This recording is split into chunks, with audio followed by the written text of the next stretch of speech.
Operation सिंदूर के दौरान भारत ने साबित कर दिया कि स्वदेशी का कोई विकल्प नहीं है। दूसरे देशों से तकनीक लेकर या फिर दूसरे देशों की रक्षा उत्पादन कंपनियों से अपनी जरूरतों के मुताबिक जब रक्षा उपकरण सुसज्जित किए जाते हैं तो वे अचूक बन जाते हैं। रक्षा जखीरा तो पाकिस्तान ने भी जुटा रखा है, किंतु जब उसे जरूरत पड़ी तो वे सब या तो नष्ट हो गए या फिर विस्फोट ही नहीं हुआ। लेकिन भारत ने अपनी जरूरतों के मुताबिक जिन देशों से उपकरण खरीदा उसमें तमाम रक्षात्मक उपायों की विधिवत व्यवस्था की है। दरअसल रक्षा मंत्री राजनाथ सिंह ने मंगलवार को बताया कि भारतीय वायुसेना के लिए 5वीं पीढ़ी के मध्यम वजनी उन्नत युद्धक विमान AMCA को स्वदेशी रूप से विकसित करने की एक बड़ी परियोजना के क्रियान्वयन के लिए निष्पादन मॉडल को मंजूरी दी है।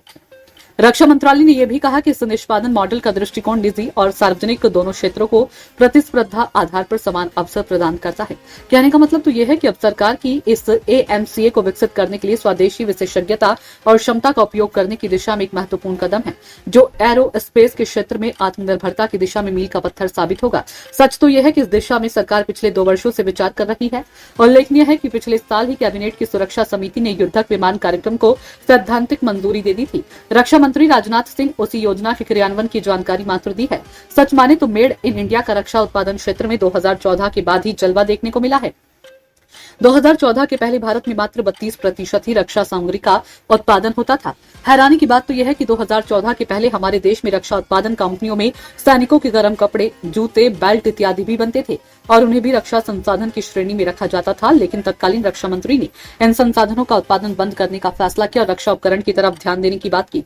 जब रक्षा मंत्रालय का ये आदेश आया तो सरकार की आलोचना होने लगी कि ये कितनी संवेदनहीन सरकार है, जिसने सैनिकों के गर्म कपड़े, जूतों और बेल्ट का उत्पादन ही बंद करा दिया।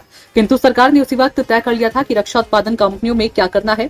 उसी का परिणाम है कि मात्र 10 वर्षों में यानी 2024 तक स्वदेशी रक्षा उपकरणों का उत्पादन 88% हो गया। उत्पादन की छलांग उल्लेखनीय सफलता के रूप में इसलिए देखी जा रही है कि ध्येय निष्ठा से लक्ष्य को प्राप्त करने के लिए सरकार प्रयत्नशील रही।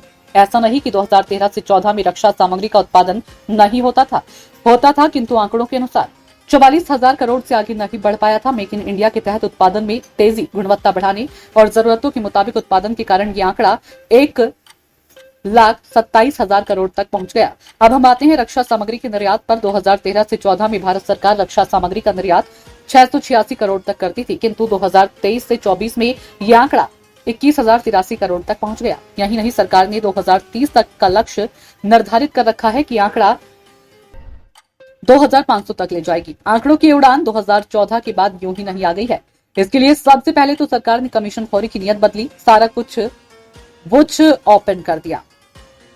कमीशन एजेंटों ने दुकान बंद कर दी। डॉक्टर मनमोहन सिंह की सरकार में के एंटनी को इसलिए रक्षा मंत्री बनाया गया था कि वे अत्यंत ईमानदार व्यक्ति रहे हैं।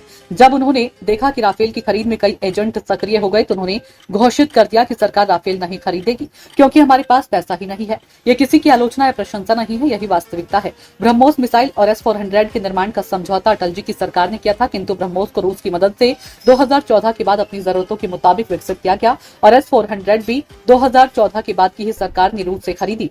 इस S-400 मिसाइल मारक की खरीद को रोकने के लिए अमेरिका ने अपना काटसा कानून की गीदड़ भभकी दी थी, किंतु भारत को पता था कि हमारे दुष्ट पड़ोसियों पर भरोसा नहीं किया जा सकता। इसलिए भारत ने अमेरिका की चिकनी चुपड़ी बातों को अनसुना करके इसे खरीदा।